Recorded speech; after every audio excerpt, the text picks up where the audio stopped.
Mesdames, Messieurs, bonsoir. Très heureux de vous retrouver ici en direct du Sommet de l'Élevage. Et j'ai le plaisir d'accueillir Véronique Lefloc. Bonjour Véronique. Bonjour. Véronique, je te connais un petit peu. Tu es présidente de la coordination rurale. On va se tutoyer et on va parler des vrais dossiers. Premier dossier, Lactalis, qui veut baisser donc de 8% sa collecte. Est-ce que c'est le premier industriel à ouvrir la voie et derrière des coopératives, d'autres acteurs vont se lancer dans la même dynamique? Eh bien, écoute, moi, je voudrais d'abord souligner qu'on aurait pu prendre ce phénomène de réduction de la production comme un bon signe pour nous à la coordination rurale qui défendons la régulation des productions, justement, peut-être produire moins, mais pour avoir des prix beaucoup plus justes et des prix qui nous apportent cette rémunération qu'on attend tous et depuis longtemps.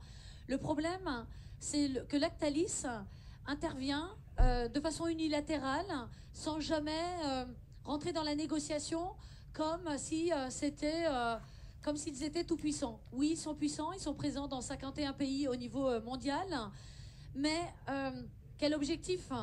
Je l'ai dénoncé. On a un phénomène auprès de nos industriels qui touche essentiellement les privés, mais aussi toutes ces multinationales qui ont pu se développer sur le dos des agriculteurs et qui fait qu'aujourd'hui, par des prix de transfert, peuvent exporter pas cher et importer très cher. En exportant pas cher, on est sûr de ne pas faire du résultat en France. Et c'est ça le seul objectif qui aujourd'hui mine ces industriels, parce que ça sera la raison pour ne pas payer plus les agriculteurs. Ce sera la raison pour ne pas respecter Egalim. Et comme on sait que d'un autre côté, le ministère, les gouvernements les ont toujours protégés. Donc, qu'est-ce qu'ils attendent pour justement davantage contrôler ces industriels et leurs pratiques? On connaît déjà la condamnation de Lactalis pour suspicion de fraude fiscale, les 300 millions d'euros qui ont été provisionnés. Eh bien, on aimerait en savoir plus. Tu n'as pas répondu à ma question. Est-ce que c'est le premier d'une longue liste? Alors, ça pourrait être le premier d'une longue liste. Et sous prétexte que nos industriels laitiers ont des outils aujourd'hui en surcapacité.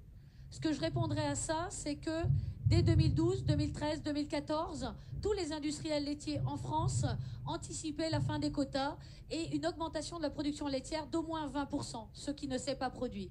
Ils ont tous investi sur 243 projets en Europe, plus de 70 étaient réalisés en France. Le souci, c'est qu'ils vont mettre en avant cette surcapacité, mais ces outils sont payés. Ces outils sont payés, donc même s'ils tournent à vide, je suis désolée, il s'agirait là d'erreurs d'entreprise et ce n'est pas aux agriculteurs de payer. Il y a eu un rapport de la FNH, la Fondation pour la Nature et l'Homme. On en a parlé hier, on avait justement des représentants, qui fait un constat en disant les aides, globalement, ça ne va pas dans le bon sens. La preuve, on a de plus en plus d'éleveurs, donc ils sont pauvres, et pourtant il y a des aides, et ces aides sont captées par le maillon intermédiaire. Quel est ton avis là-dessus? C'est la transformation. Alors déjà, les aides, évidemment, depuis 92, depuis l'année où est née la coordination rurale, on a tout de suite dénoncé le fait que ce système qui allait permettre l'accès à des produits agricoles pas chers pour nos industriels, compensés par des aides de l'Europe, était une politique uniquement écrite au profit des industriels. Donc depuis 30 ans, les industriels se gavent sur notre dos et ont pu se développer.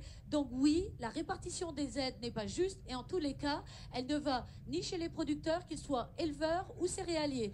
Ces aides vont aujourd'hui à l'export pour les céréaliers et il faudrait le mesurer. Et quand il s'agit de l'élevage, eh bien, on voit très bien où on en est aujourd'hui, même en 2023, année qui serait considérée comme correcte de la part de beaucoup d'économistes. Eh bien non, même pour les producteurs d'ovins, les producteurs de bovins, les aides de la PAC, c'est 150% du revenu courant avant impôt.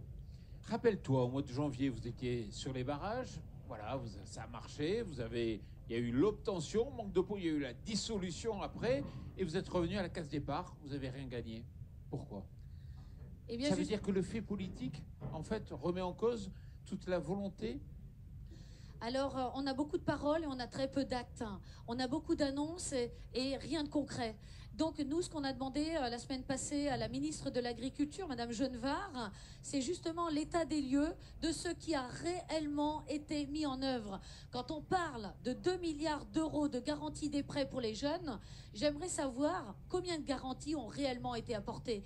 Quand je parle de l'axe 5 du plan pour la reconquête de la souveraineté de l'élevage, 80 millions d'euros, dont plus d'un quart qui était prévu pour tout ce qui était aspect sanitaire. Mais cet argent, il n'a pas été distribué, donc il est disponible. Donc on aille auprès des éleveurs d'ovins, de bovins, qui sont touchés par la fièvre catarrhale, par la MHE. Mais l'argent, il est là. Qu'on le distribue et qu'on sauve nos élevages. C'est tout ce qu'on a à dire. Tu veux dire que sous Attal, il y a eu de l'argent qui a été annoncé, qui n'a pas été utilisé? Ben, tout à fait. Il y a eu de l'argent mis de côté, sans passer forcément par le projet de loi de finances. C'est le cas justement pour cette enveloppe, pour le projet de reconquête de la souveraineté élevage. Pour d'autres mesures, les 50 millions par exemple, pour la taxe foncière sur le non-bâti, ces abattements qu'on attendait tous. Et c'est pour ça que nous, à la coordination rurale, on pensait que c'était acquis. Et quand au mois de juillet, on a demandé d'office appliquer les 30% d'abattement que vous nous avez promis, mais non. En fait, il faut passer par la loi de finances pour ce projet-là. Donc voilà, mensonge, mensonge, mensonge. T'es confiant? T'as pas l'impression que cet argent, il va aller directement à essayer de renflouer un peu le déficit?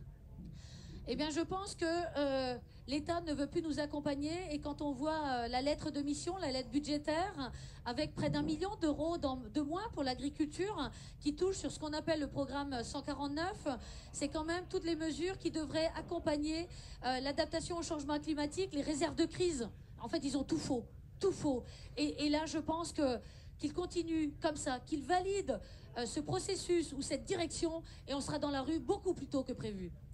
Dès le mois d'octobre, on peut peut-être vous retrouver sur les autoroutes?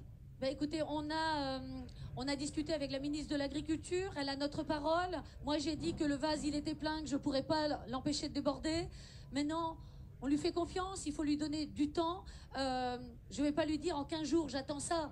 Je veux juste déjà les directions, des directions concrètes, et que les promesses soient enfin remplies et tenues.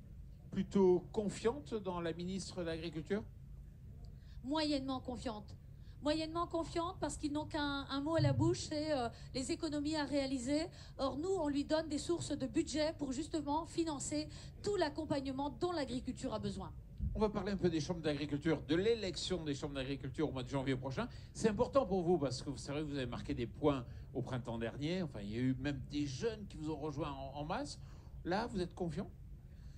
Alors moi, je suis par nature confiante, parce que quand on mène un projet, un combat, il faut aller de façon positive. J'étais cycliste, j'allais pas forcément pour gagner, mais j'allais pour participer et pour progresser. Donc aujourd'hui, toutes les personnes qui sont avec moi sont soit derrière moi, soit devant moi, et me tirent et m'encouragent à aller de l'avant. Donc on n'a jamais gagné tant qu'on n'a pas franchi la ligne d'arrivée.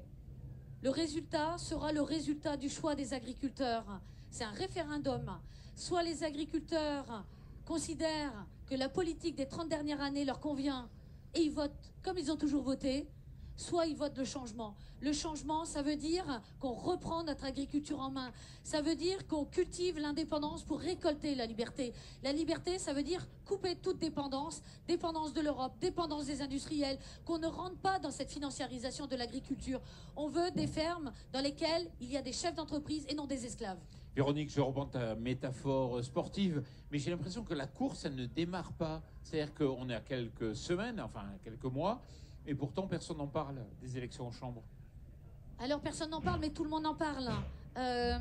C'est ça une course en points, une course en ligne. Parfois ça se joue sur les 200 derniers mètres. Moi je fais du fond. Je suis sur le terrain. En 4 mois, j'ai fait plus de 40 départements. J'écoute les agriculteurs, je relaie et je fais mon maximum. Maintenant qu'ils me fassent confiance, s'ils veulent que ça continue et que je sois encouragée, je compte sur eux. Voilà. Merci beaucoup Véronique d'être venue ici sur TV Agri, donc pour partager cette vision et ces idées. Merci. Merci à toi. Et puis merci à vous.